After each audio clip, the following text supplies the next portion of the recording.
welcome to EWTN Pro-Life Weekly, your weekly dose of the top pro-life news and issues, all from a Catholic perspective. I'm Catherine Hadro in our Washington, D.C. studio. Thanks for joining us. In this week's show, Congressman Mark Walker tells us what action he wants to see the HHS Department take when it comes to investigating Planned Parenthood. The last abortionist in Guam retires, leaving the island abortion-free. And this. There is the same whole individual and living human being. There's no moment along the entire continuum when there's just a bunch of cells and then suddenly, magically, a human being begins to exist. Science made simple. One group is on a mission to educate others on the scientific reality behind when life begins. But first, our top story. President Donald Trump announces Judge Brett Kavanaugh is his nominee to replace Justice Anthony Kennedy on the Supreme Court. The 53-year-old has spent over a decade as a judge on the U.S. Court of Appeals for the D.C. Circuit. He previously worked in the White House during the George W. Bush administration. Kavanaugh is a devout Catholic and serves as a lector at a D.C. church. He volunteers with Catholic charities and tutors students at the Washington Jesuit Academy. The Supreme Court nominee is married with 2 daughters. On Tuesday, Kavanaugh met with Republican leaders on Capitol Hill as the Senate battle begins over his nomination. The GOP has a slim 51-49 majority in the Senate.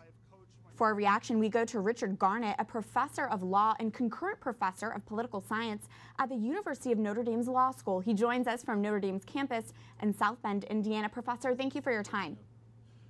Oh, it's my pleasure. Thank you. First off, what is your reaction to Judge Brett Kavanaugh's nomination to the Supreme Court? It's entirely understandable that he would have been on any Republican president's short list. His reputation is excellent. He's known to be a very careful judge, really whip-smart intellect, great writer. So I think the president made a very good choice, and I suspect that he'll impress everybody who comes into contact with him and everybody who gets a chance to observe him. There is a lot of talk right now about overturning Roe v. Wade. Can you walk us through what steps are necessary for that to happen? Sure. So the first thing to remember is just that Roe versus Wade itself was substantially modified in the early 90s in a case called Planned Parenthood versus Casey. And that's really the law of the land now with respect to the regulation of abortion. Now, the justices, they're not in the business of just announcing that this or that case is overruled. They wait for cases to come to them. So in order for Casey to be modified or even overruled, what would have to happen would be that there's a case that works its way up through the lower federal courts or perhaps the state courts, then lower courts issue a ruling on the validity of a particular regulation, and then that case eventually finds its way to the Supreme Court. That could take some time. The justices don't have the ability just to seek out precedents that they'd like to overrule. This is going to be a process that depends on litigation and on cases moving their way through the courts. Then by the time a case actually gets to the Supreme Court, the justices might not feel that they need to overrule a precedent in order to decide a particular case, whether to uphold the regulation or to strike it down. But there could come a time, and there are some cases in the pipeline right now, where the justices will be confronted with the question, should the Roe and Casey decisions stand, or should they be abandoned on the ground that they were wrongly decided and that there are no sufficient justifications for keeping them on the books?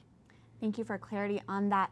And last week, the U.S. bishops wrote a letter to the Senate urging them not to use support for Roe v. Wade as a litmus test for the judicial nominees, as though, quote, nominees who oppose the purposeful taking of innocent human life are somehow unfit for judicial office in the United States.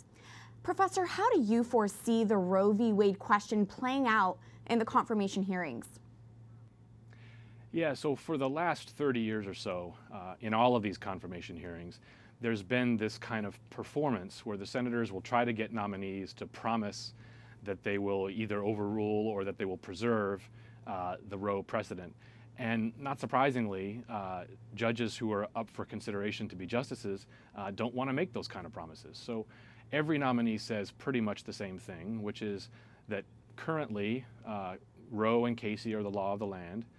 And they also say that precedent is important and stability in the law is important. And then they also say that in any particular case, they would have an open mind about whether or not that precedent should be retained or should be discarded. And some of the senators will be frustrated with these answers because, again, they're trying to get something a little juicier.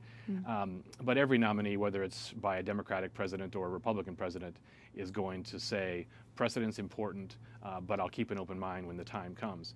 Now, I think what the bishops were getting at is very important, though, because it should not be the case that somebody who's well qualified and intelligent and well trained is somehow, blocked from consideration for serving on the high court simply because he or she won't promise that they're committed to abortion rights. We wouldn't want that in a judge, it seems to me. We should want judges who are, again, talented and able and open-minded, regardless of what their religious backgrounds might be or regardless of what their personal beliefs on the question of abortion might be. At the end of the day, it's a legal question. Does the Constitution allow the people to choose to regulate abortion because they believe that it's immoral?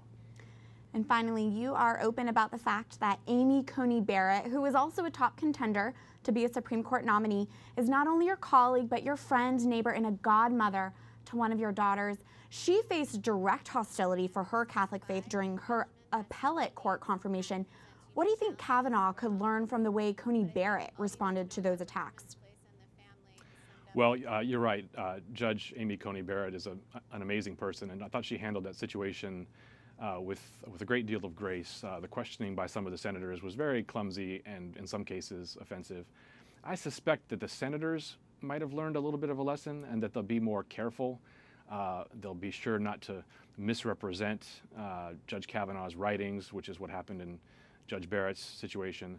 And I think they'll be cautious and they'll make sure that none of their questioning suggests that somehow Catholic nominees should come in for extra scrutiny or suspicion. At the same time, Judge Kavanaugh has been very open about his Catholic faith and his participation in the Catholic community in D.C., and I gather he even coaches CYO basketball, which is important. And it's perfectly appropriate for senators to ask him and to expect him to say that he'll follow the law and that he won't use his position to impose his own personal preferences. But hopefully we're well past the place where there's a kind of heightened scrutiny of nominees simply because they're Catholic. Richard Garnett, professor of law and concurrent professor of political science at the University of Notre Dame's Law School. Thank you so much for your time. It's my pleasure. Thank you. We continue our analysis now in studio with Mallory Quigley, the Vice President of Communications for the Susan B. Anthony List. Mallory, it's always good to see you. Good to see you too, Catherine. Thanks for being here. Now, your group, the Susan B. Anthony List, has been lobbying for a Supreme Court nominee who believes in the Constitution and the right to life. Is Brett Kavanaugh that nominee? Absolutely. I think that this is a great week for pro-life Americans and for those of us that respect and admire the Constitution and want to see justices placed on the court who are going to look at that document as the founders intended and are going to interpret it, looking at the right to life for all Americans born and unborn. What do we know about Supreme Court nominee Kavanaugh's previous rulings when it came to the life issue? Well, he has been on the D.C. Circuit Court for a number of years, so there's a bit of a paper trail, which is always good to have. There has been a bit of a controversy on one ruling in the Garza case. It was a recent case involving the ACLU suing the federal government, trying to force the Trump administration to facilitate abortions for young girls, immigrant girls that are here illegally. And so it's been a little bit difficult for even me to understand some of the criticism in this case because Judge Kavanaugh did side with the Trump administration and said the federal government should not be forced to facilitate these abortions. They agreed with the Trump administration that the government has an interest in protecting fetal life, in protecting the best interests of a minor child, and also in not facilitating abortions. The controversy has to do with the fact that Judge Kavanaugh did not sign on to another dissenting opinion by another judge who argued that indeed illegal immigrants do not have constitutional rights to abortion because they don't have any constitutional rights. This is different people with different legal philosophies can disagree, I think, on this point. But the bottom line is that Judge Kavanaugh agreed with the Trump administration and argued the same point that they made. Also this week, the Susan B. Anthony list released a new poll. What does it tell us about American attitudes towards abortion? Right. Well, Catherine, I think since Justice Kennedy announced that he was retiring, the pro-abortion lobby has been shouting to the rooftops about Roe versus Wade and how Americans support Roe versus Wade. But the thing about it is that when you ask Americans whether or not they support Roe versus Wade, you're going to get a million different answers for a million different people because everyone sort of puts their own viewpoint on abortion on that decision. The reality is that Roe versus Wade opened up the floodgates for abortion on demand in this country. The United States, as you and the viewers know, is only one of 7 countries in the whole world to allow elective abortion after 5 months. It's very extreme. So the poll that we did this week is we asked Americans, particularly those in battleground states where this is going to be a big issue because their senators are pressure points for the vote on this nomination. And we asked them, do you think that abortion policies should be decided by the people via their elected representatives in the state legislatures or by the Supreme Court? And overwhelmingly what we found is that they agree that abortion policy should be decided in the states. And frankly, that's what would happen if Roe versus Wade were to be overturned, which we don't know when that would happen, but that's the most likely scenario, is that this is going to be sent back to the states for us to hash out the disagreements over abortion and find where is that clarity, where is that common ground. And as you know, we think that certainly there is common ground right now at a consensus point of 5 months, limiting abortion after that point, and we'll continue to build consensus until every life is protected. Finally, Mallory, what is the Susan B. Anthony list going to do to really put the pressure on the Senate to confirm Kavanaugh? Right now, what we're doing this week, we had 3 press conferences in West Virginia, Indiana, and North Dakota, 3 places where those senators, Donnelly, Heitkamp, and Manchin, they all voted for Justice Gorsuch. So there's a real chance that they could vote to confirm this nominee, but they have to hear from their constituents. And certainly across the nation, senators are going to need to hear from their pro-life constituents telling them to confirm this nominee. Mallory Quigley, thank you so much for being here and for clarifying all these questions we had. Absolutely, my pleasure.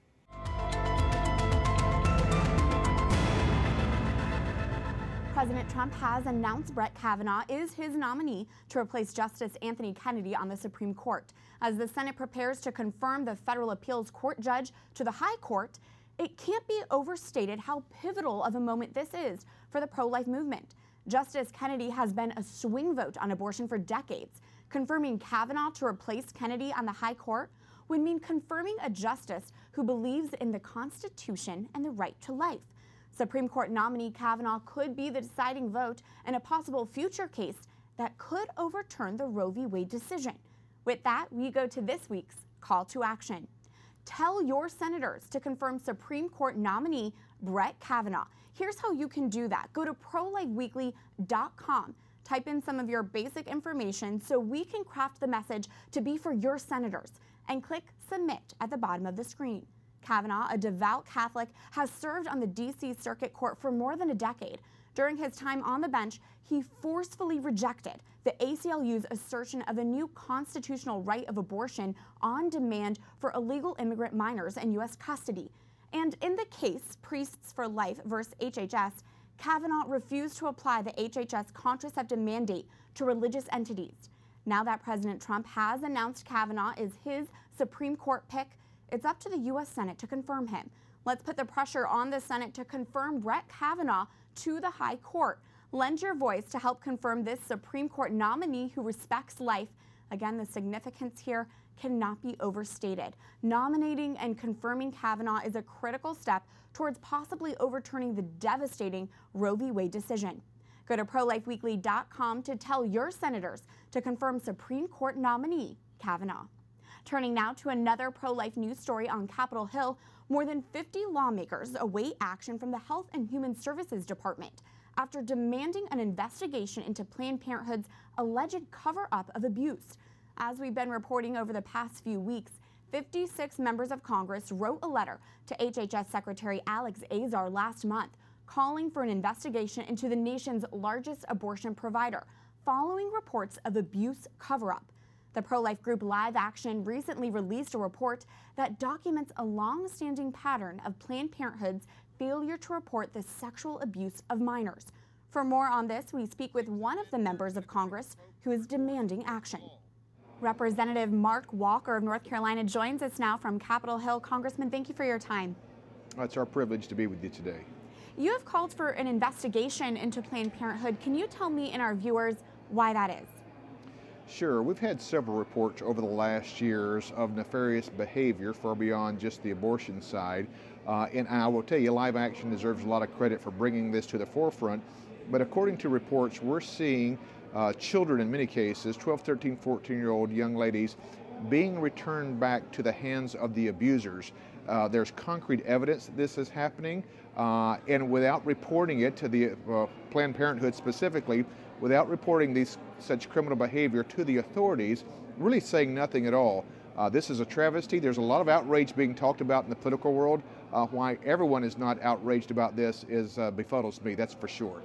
And I understand, Congressman, that your wife is a nurse practitioner, and she has a special insight into this issue, isn't that right? She really does. She has testified many times in court cases because she helped launch the Sexual Assault Nurse Examiner program. Some refer to that as a SANE nurse. There are many times where I have seen her be called out in the middle of the night to really hold the hand and to gather evidence on really a poor soul's darkest moment of their life. I could talk about her for a long time as far as the calling that's upon her life to go in and look at some of the abuse that happens, sometimes at the very hands of boyfriends or parents or others that are involved. The travesty of it all is these crimes are going unreported and these young victims are being returned to the molesters themselves. So now you are calling for an investigation into this. What steps are being taken for this investigation to happen? Well, the first thing that we're doing is we're wanting Secretary of HHS, Azar, to be able to open up the investigation.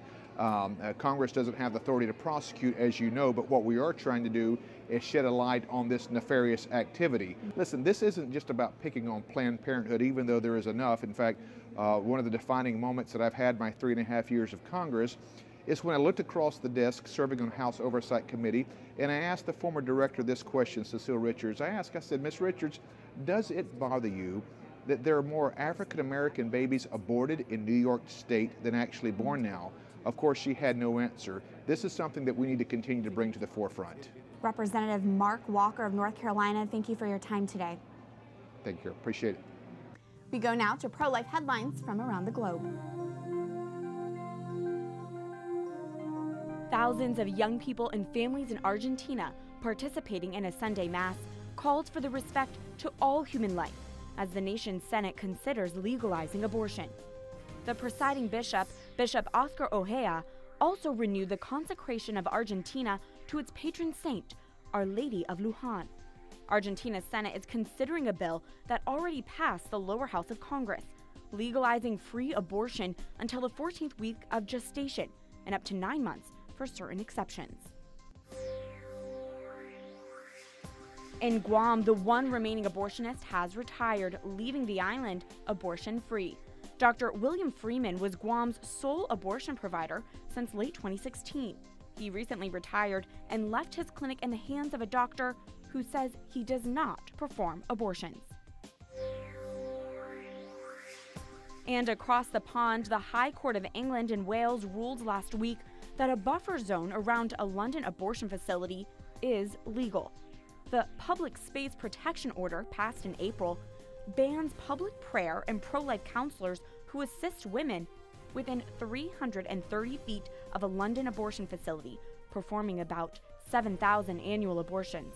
The High Court move will likely encourage similar buffer zones in the UK. When we come back, how could you possibly make a decision about abortion or, again, abortifacients or IVF if you don't know if you're talking about a human being or not? one science education group is committed to teaching people this simple fact: when a human being begins to exist. Stay tuned as EWTN Pro-Life Weekly continues after this break.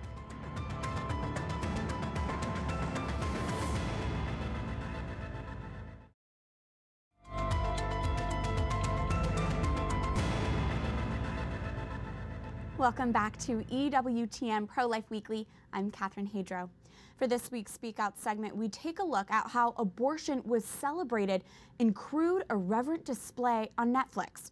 Here's a clip from the show The Break with Michelle Wolf, as the so-called comedian discusses President Trump and his efforts to nominate a Supreme Court justice who upholds the sanctity of life. That dude has been responsible for more abortions than the invention of back alley. We were originally going to use coat hanger. And before that, stairs. The nearly 7-minute segment on the Netflix show continued with explicit vulgarity and ill humor. At one point, Wolf joked, abortion should be on the dollar menu at McDonald's. And it ended with this, a quote, salute to abortion. God bless abortions and God bless America! I dare not utter the same words Michelle Wolf just said. May the Lord have mercy on her soul. That segment was callous, sacrilegious, and glorified abortion. It's now incredibly obvious. Abortion advocates no longer hide behind the mantra of safe, legal, and rare. Instead, they wave a flag celebrating the butchering of the unborn. Abortion is now a sacrament, an idol assigned to be celebrated and literally saluted. This is evil on display because let's be clear what's being joked about here: the evisceration and dismemberment of a child. That clip also reveals the intellectual dishonesty presented by abortion advocates. Sometimes abortion is a complex issue, a private matter, a tragic choice, or in this case, it's a punchline and a badge of honor. What is it? Abortion advocates can't seem to decide, but there is nothing funny about abortion, the largest human rights tragedy that kills nearly 1 million people every year in the U.S. alone. You may recognize the so-called comedian Michelle Wolf here from this year's White House Correspondents' Dinner, where she also made a crude abortion joke. To hear laughter ever follow references of abortion, the killing of the innocent, is chilling and should send shockwaves to us all. But unfortunately, sin can be blinding. Let us pray the scales from our eyes may fall off and the evil abortion industry comes crumbling down. And remember, there is always something you can do from home to counter today's culture of death by following this week's call to action. Go to ProLifeWeekly.com and tell your senators to confirm Brett Kavanaugh to the Supreme Court. Many in our world today make science their god, but then turn a blind eye when it comes to the scientific reality behind when life begins. For this week's Pro-Life Focus, we introduce you to a group striving to change that. Based on how so many influential people answer the question today, you might think when human life begins is some unsolved mystery. At what point does a baby get human rights, in your view? Answering that question with specificity, is above my pay grade. If you can hear the heartbeat of this thing, this fetus, what is it? Is it just a piece of tissue, or is it a separate human being? I think that's up to each individual to decide what they believe. When a human being begins to exist is not a mystery or a scientific theory or a subjective, political, religious, or personal matter. It is an objective, empirical, and contemporary scientific fact of the biological science of human embryology. Business professional Brooke Stanton was frustrated with science denial when it came to the human life issue. So she, along with co-founder Christiane West, launched Contend Projects, a secular, nonpartisan science education nonprofit. We are working to make the basic science about when a human being begins to exist simple and accessible for everyone. These women think everyone should know this basic scientific fact. A new human being, a new, whole, individual, living human being begins to exist at the beginning of the process of fertilization, at first contact between the sperm and the oocyte. When these two mere cells make first contact, immediately, specifically, human enzymes and proteins, whole human organism enzymes and proteins, not sperm and oocyte enzymes and proteins are produced. And a new single-cell human being with his or her own new unique DNA immediately begins to exist. As it turns out, the start of human life has been well documented over 100 years, and in 1942 instituted as a scientific fact by a secular government agency that's part of the National Institutes of Health. It's come to be known as the Carnegie stages of human embryonic development. It's an empirical scientific fact that a new single-cell human being is an actual human being, not a possible human being or a potential human being. Contend Projects has developed a series of tools to introduce this scientific fact into the mainstream. One way is through their website, contendprojects.org, which is filled with videos and information. It also has a free science quiz, so you can gauge how much you know about human embryology. And you don't have to be an expert to give it a try, as yours truly can clearly demonstrate. First contact is when the sperm cell, I'm going to learn how to pronounce that, oocyte cell together are transformed into a new human being, human organism. I'm going to guess yes. Okay, all right. How many periods of human development occur before a human being is born? I'm just going to press, and this is probably, might be embarrassing, I'm saying one. It's okay. Oops. Two? I'm learning. There are 2 periods of human development before birth, the embryonic period and the fetal period. Okay, I can know science. There you go. Exactly. Everybody should. See? Contend Projects also places a major emphasis on school outreach. A lot of the misinformation is now targeting schools, and people spreading misinformation are in our schools, they're in the Girl Scouts, and we need to be there as well. The science nonprofit developed a 60-minute human embryology lesson geared towards students in 7th through 10th grade. It's really critical because when you look at chemistry class, every chemistry class has the periodic table. No high school student graduates without knowing that H2O is water. But they can graduate without knowing that they begin as a single-cell human being at the beginning of the process of fertilization. And for the younger minds, Contend Projects has created a book for grades 3 through 6. This book is called You Used to Be Much Smaller, But You Were Still You. If you can talk, if you can walk, if you can dance, or even if you aren't born yet, you are a human being. It talks to kids about how if you are a human fetus, you're a human being. If you're a human embryo, you're a human being. Just as much as a toddler is a human being, just as much as an elderly person is a human being. From the classroom to the courtroom, Contend Projects wants to give our world a science lesson on the most important cause. The science exists, and we really just need to start using the science as the starting point, because as you know, a small error in the beginning leads to a multitude of errors in the end. To find out more about Contend Projects, you can check out their work and research on contendprojects.org. That'll do it for this edition of EWTN Pro-Life Weekly. Until next time, feel free to send us a comment, idea, or question at prolifeweekly@ewtn.com. And remember, life is a gift. Your life is a gift. God bless.